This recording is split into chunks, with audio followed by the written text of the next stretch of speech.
Hey guys, it's Justine. This is my April wrap up. That's what we're doing. Even though it is July, the end of July, I read 23 books in April. I just had a note here that I have to go backwards because I started at the end and went forwards. The first book that I read for April was Fun Home, a family tragicomic by Alison Bechdel. That was for our virtual book club. I gave it 2 stars. I was super excited for this because I love graphic novels. I love sapphic reads. And I honestly thought this story was going to be about growing up in a funeral home. And I feel like that's kind of how it was pitched. That is not the case. That plays the littlest, tiniest little part in this story. It is a memoir, like a memoir graphic novel, but I just found her life to be boring. Nothing happened. It didn't excite me. I couldn't relate.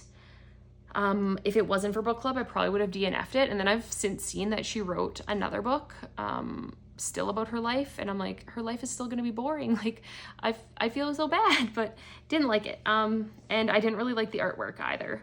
So that one was not for me. And then I read Coup de Grace by Sophia Ajram. I give that one 3 stars. I borrowed it from a friend. Love the cover.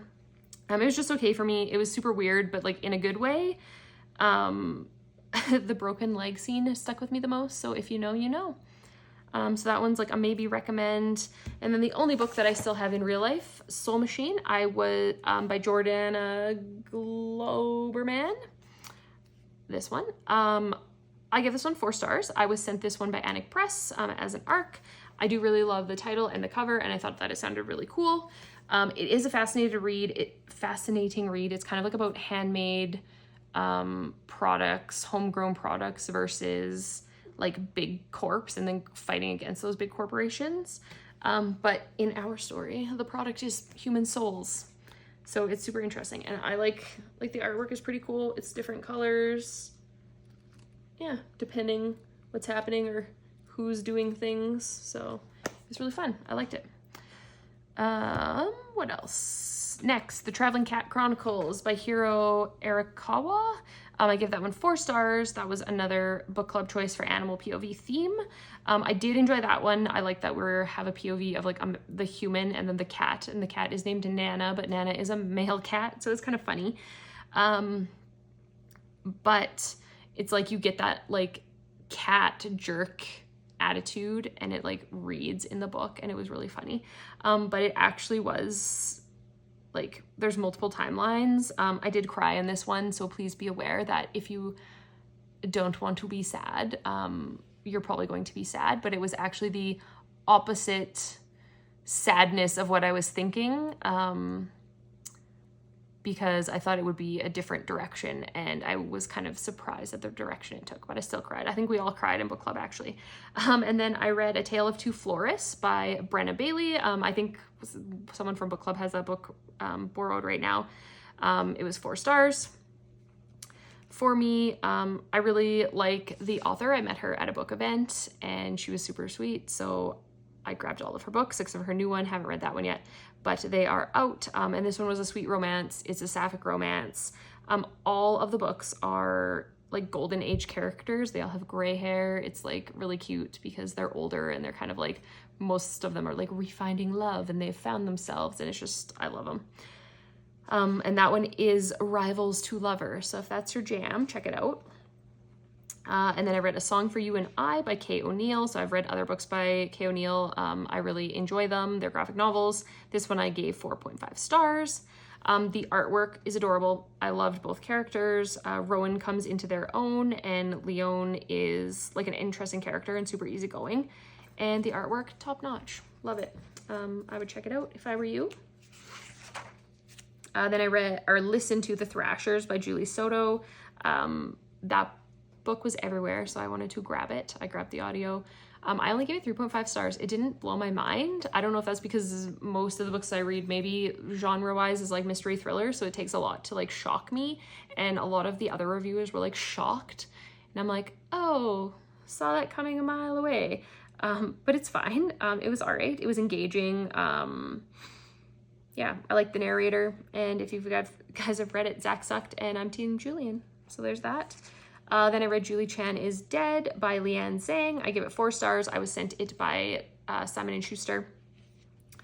It got me kind of out of a book funk. Like I felt like I was slumping a bit. I loved the mystery thrillers, so I enjoyed it. I enjoyed the steal somebody's life trope. Our characters just happened to be twins, so it was that much more extra. We did just get surface stories, so I do actually want more in-depth stories about the Thrashers, so hopefully that's coming. Then I read Ihli to Island by Alexis Constellianus. That one I gave 4 stars. It is a graphic novel, and it actually has no words. So it's just pictures and colors.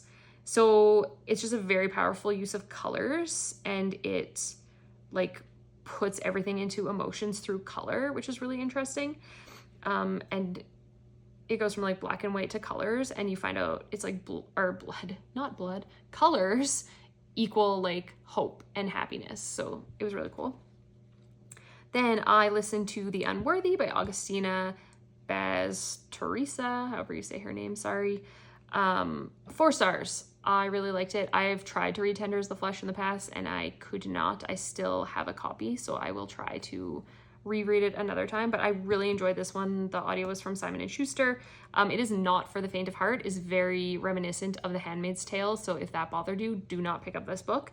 This one is even a little bit more, not even gory, but like weird. It is a weird read. I enjoyed the narrator's voice, and yeah, so be careful if you decide you want to read it, but I really enjoyed it. Then I read The Goddess of the River by Vaishnavi Patel. This one, it was fine, but then when I was writing my review and reading other reviews, there was some kind of like controversy that came up, so I didn't want to really rate this book. I was sent it by Orbit. It did sound good, but I kept getting lost. There was way too many characters. Some had multiple names for the same person, so that was really hard, and they were not like easy names to pronounce or remember. There was really nothing to tell characters apart either, so it was kind of like all blended together. So like I guess the controversy was like there's issues from the real life like story. I think it was like it's like a Hindi story where there was a very important character that is a trans character, and in this story the author actually changed that right out so that trans character doesn't exist. So it kind of like rubbed people the wrong way, so just be aware going into it if you do decide to read it. But the cover's gorgeous. I do really enjoy the cover. And then I read Secrets in the Water by Alice Fitzpatrick. It was sent to me from Stonehouse Publishing.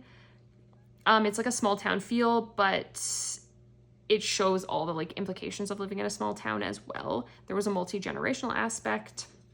I didn't really connect deeply with the characters, and there were a lot of them, but I did enjoy it. I think I can't remember if I give it a 3-star or 4-star. I didn't actually rate that one down. But it's a Canlit book, so I had to read it. And mystery thriller. There's a murder. It's a murder mystery. Then I read Exception by Coco. Oh, I can't read my own writing. Overkirk, possibly. So that's 4 stars. I gave it, it's a graphic novel. I got it from Webtoon and NetGalley. So I just read it on NetGalley, and the colors were super vibrant. It has colorful artwork.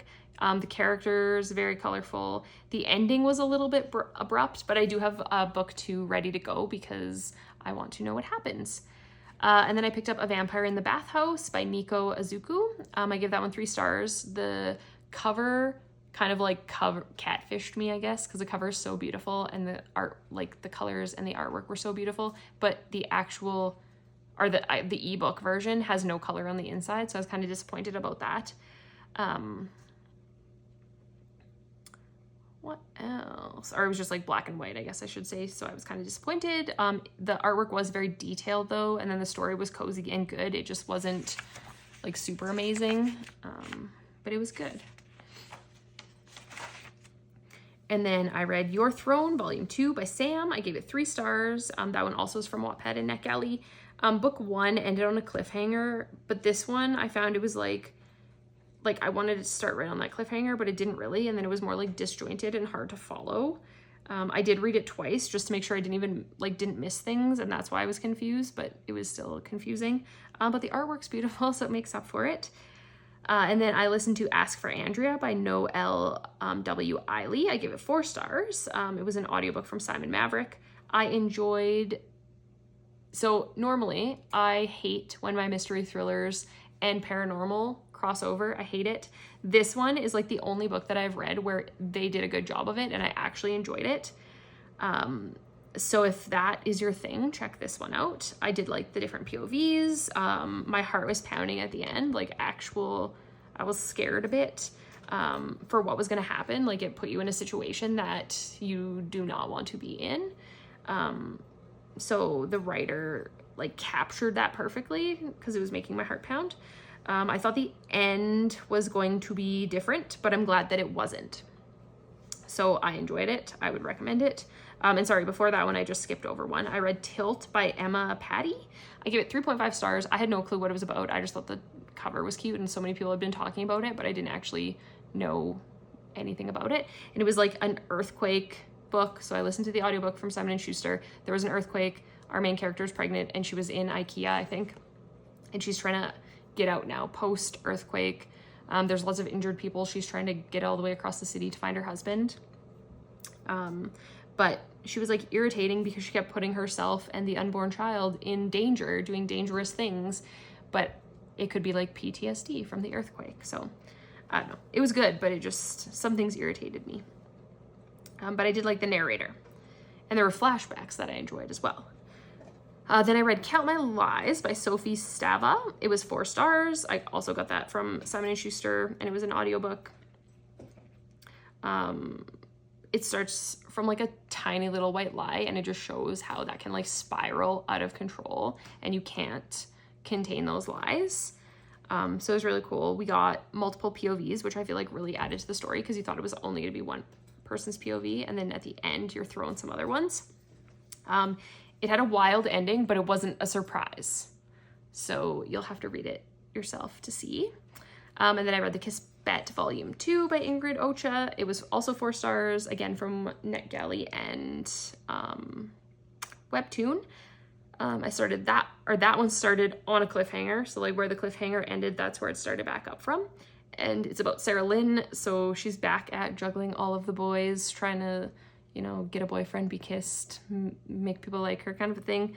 And yeah, I'm Team Oliver and I like the artwork. So I will continue to read the series. And then I read Love Advice from the Great Duke of Hell Volume 2 by Unfins. So I loved Volume 1 so much. And then Volume 2, I was disappointed. I only gave it 3 stars. It's also from Webtoon and NetGalley. This one focused on different characters and it wasn't as funny. Like book 1 was so freaking funny. I was laughing out loud, and then book 2, nada, didn't crack a smile. But the artwork, again, gorgeous. And then I read Little Sisters by Toma I don't know, I can't read my writing. Miva, you'll see it. 5 stars. Me and my daughter read it. It was really cute and it was super funny, and my kid always keeps asking for like a little sister, and then after reading this book I was like, oh, do you still want a little sister? Because it's kind of how they like get in trouble and like annoy each other, but it was super funny and cute. And then it was like, do you want 1 sister? Do you want 2 sisters? Here's 20 sisters. It's funny. Then we read Gozzel by Julia Donaldson. It was 4-star read from NetGalley and Pan Macmillan. It was very similar to like Are You My Mother, but it was a dad and it was a bear and a goose. And the goose was a girl, and then she gets raised by a bear and that's her dad, and then she finds her people, but then the bear is still her dad. It was really cute and sweet. And the very first book I read in April was, or sorry, it goes the other way. The last book I read in April was None Left to Tell by Noelle W. Ihli. So I literally have almost